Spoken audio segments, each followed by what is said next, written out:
What if I told you that Ferrari has found an advantage that no one expected, hidden inside the nose of the SF26?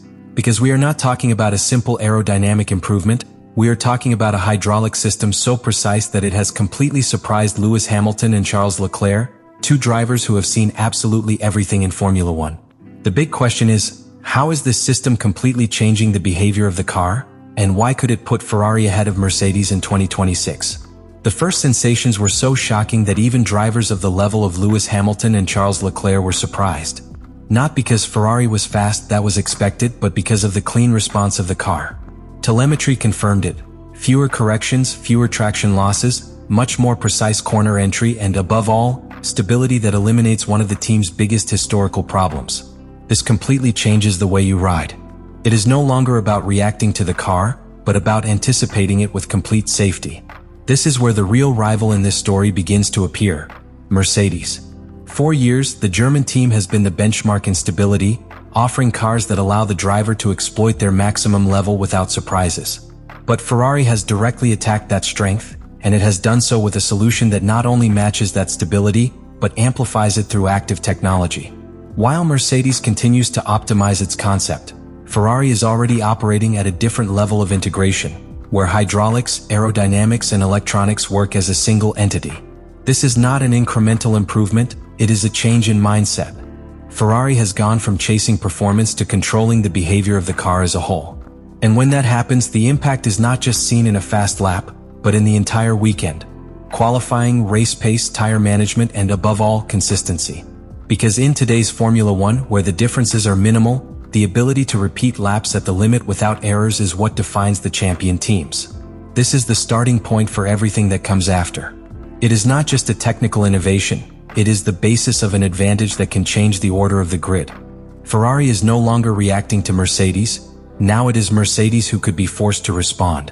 The problem for the rest of the grid is not that Ferrari has found an improvement, it is that it has found a structural advantage that is extremely difficult to copy in the short term.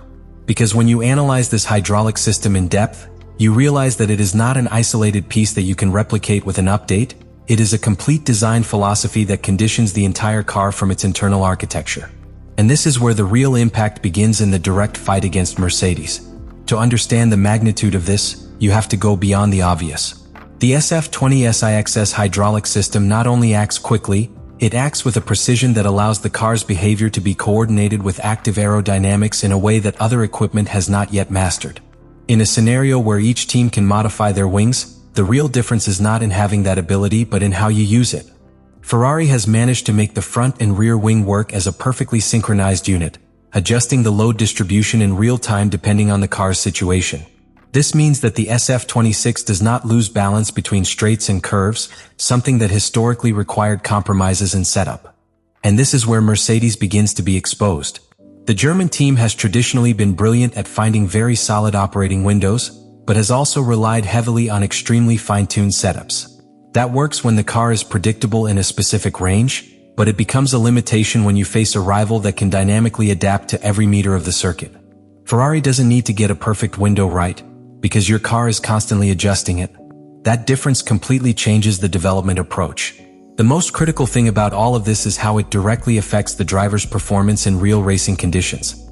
In qualifying, where everything is decided in one lap, total confidence in the front axle allows you to brake later, attack the apex more aggressively, and apply the accelerator earlier without fear of losing the car. But in the race, where tire degradation and consistency are everything, this system becomes an even more powerful weapon. By maintaining a stable balance, it reduces irregular tire wear, prevents overheating, and allows you to maintain a competitive pace for longer. This not only improves performance, it also expands strategic options. The initial data already pointed to something very clear. The SF26 generates much cleaner telemetry compared to previous generations. And this has a direct consequence that often goes unnoticed. It makes the work of the engineering team easier during the weekend. The more predictable the car is, the easier it is to adjust settings, the faster solutions are found, and the less time is wasted correcting problems. It is a domino effect that impacts the entire team's overall performance. But there is an even more important point that is beginning to worry within the paddock: the difficulty of replicating this concept. It is not just about copying a hydraulic actuator, It is about understanding how Ferrari has managed to integrate it without penalizing weight, without compromising reliability, and without generating conflicts with the rest of the car's systems. This implies a very advanced level of internal development, where each aerodynamic, mechanical, and electronic area works together from the beginning of the project. And that is not built overnight. Meanwhile, both Lewis Hamilton and Charles Leclerc are in a completely different position than they were before. They are no longer fighting against the limitations of the car, they are beginning to exploit it. And when two drivers of that level feel that they can fully trust the car, the performance ceiling rises brutally. It is no coincidence that the initial surprise was so great. They did not expect a Ferrari so refined, so precise, so ready to compete at the highest level from the beginning. At this point, the question is no longer whether Ferrari has taken a step forward. The real question is how long it will take Mercedes to react. Because when an innovation changes the way the car behaves in each corner, you are no longer talking about evolution. You are talking about an advantage that can define an entire era. And this is where this whole story reaches its most critical point. Because what Ferrari has built with this hydraulic system not only changes the present, but also begins to draw the immediate future of Formula One. We are no longer talking about a simple technical advantage, we are seeing the birth of a concept that can force the entire grid to rethink how to design their cars from now on. And that, in a sport where every detail counts, is the closest thing to a silent revolution. Ferrari has achieved something that for years seemed unattainable, uniting performance, stability, and adaptability in a single package. But what is really dangerous is not what they have already achieved, but the room for evolution they still have. Because when a system like this works from the ground up, each future improvement is not a patch, it is an amplification. Every aerodynamic update, every suspension adjustment, every electronic optimization. Everything is integrated on a platform that is already designed to adapt in real time. That means Ferrari can not only improve, it can do so faster and more efficiently than its rivals. Meanwhile, Mercedes faces a completely different situation. They are not starting from this philosophy, which implies that any attempt to replicate this advantage will not be immediate or easy. They would have to redesign key concepts of the car, rethink how its systems interact, and, most complicated, achieve the same level of integration without losing performance in other areas. And in Formula One, time is the most valuable resource. Every race that passes without a clear answer is an opportunity that Ferrari can take advantage of to consolidate its lead. But there is one factor that changes everything even more: the pilots. Because when Lewis Hamilton and Charles Leclerc go from initial surprise to total confidence, the impact multiplies. They are no longer exploring the limits of the car, they are beginning to redefine them. Hamilton, with his ability to manage races and find performance in changing conditions, now has a tool that eliminates uncertainty. And Leclerc, one of the most explosive drivers on a lap, has a car that allows him to attack without reservation. This combination is exactly what Ferrari needed to turn technical innovation into real results. And this is where the balance of power begins to tip. Because if Ferrari manages to translate this advantage into season-long consistency, they won't just be fighting Mercedes, they'll be forcing Mercedes to chase them. A change that just a few years ago seemed impossible. The narrative is reversed, and with it, the pressure. It is no longer Ferrari who has to prove that it can compete at the highest level, now it is Mercedes who must prove that it can respond to a completely new threat. The big unknown that remains in the air is how long this advantage will last.